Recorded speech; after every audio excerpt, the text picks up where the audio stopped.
How to unfollow everyone at once on Instagram or whether it's possible to do that or not. Hello everyone, this is Max. Welcome back to another tutorial video. So let's start without wasting any time. Also make sure to watch this video till the end.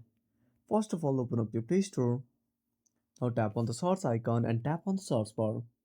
Now type Instagram. Now tap on search and make sure to update to the latest version.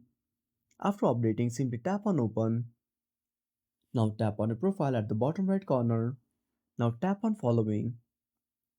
Now as you can see there is no option to unfollow everyone at once on Instagram.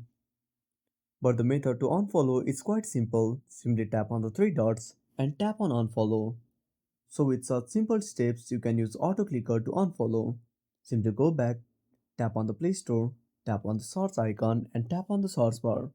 Now type auto clicker. Now tap on auto click.